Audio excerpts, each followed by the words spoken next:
All right, guys, this is a tough morning. I'm actually more in tune to doing business talks, and I'm more comfortable with business talks. But this morning, our hearts are heavy this morning as we regretfully announce the passing of Chief Deputy David Earl Gribbins, a true professional that has been a very important piece of this administration.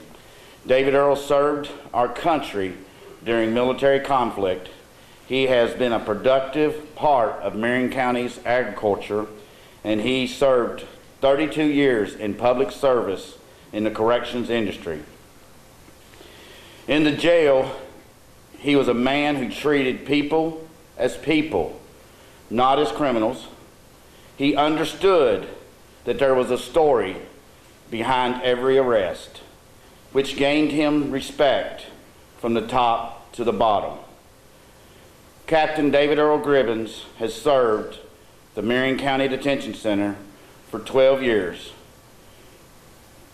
He will gratefully be missed, hard to replace, and never forgotten.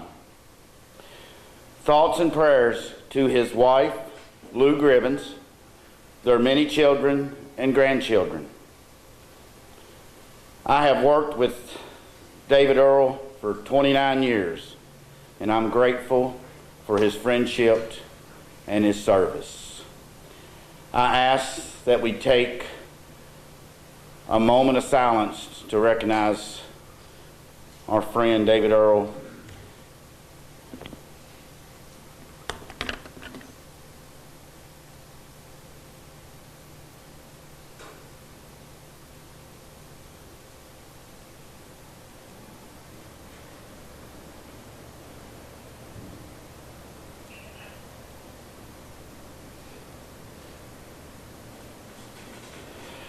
I would like to thank everyone that came out tonight, or out today, excuse me.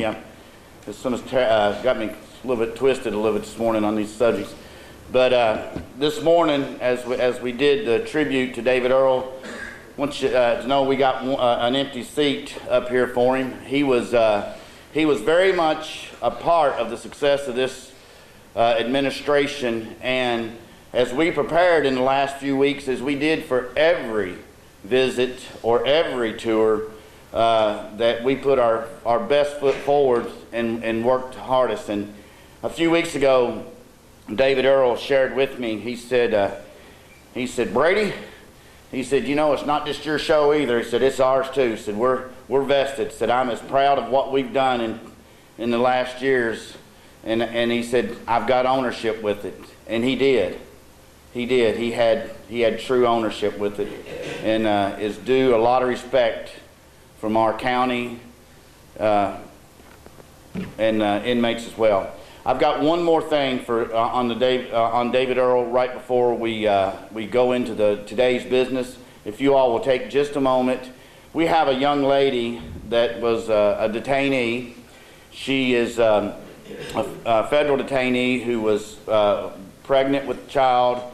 And it was the first baby that me and David Earl got to have in jail. And we say that in the 29 years of service, we've never had a birth in custody. And actually, you know, of course, the birth was we planned, so we made it to the hospital. We didn't actually have the birth here inside the jail. But David Earl worked very diligently, and I think this young lady was so distraught because she gave birth this past week, and she turned her baby over to her family on Friday, and or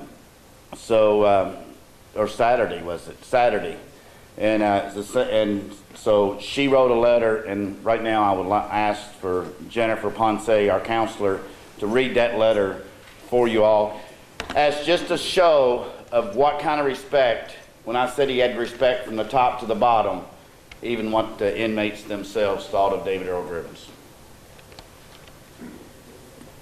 Dear Captain Gribbins, I hope that you can read this letter from heaven, and I mostly hope that you can read my heart from wherever you are. I want you to know that I'm really sad about this news that they gave me today. I still think that it's all a dream and lies.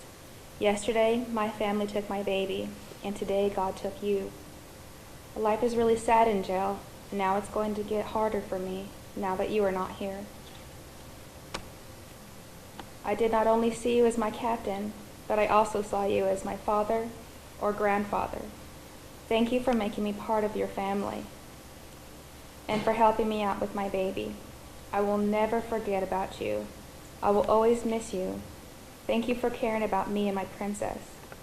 I will always have you in my prayers, and now that you are in heaven next to God, please look over my little angel Kendra, so that the day that I get released from this nightmare, I will know that she was in good hands and being watched from heaven from an angel called David Earl Gribbins.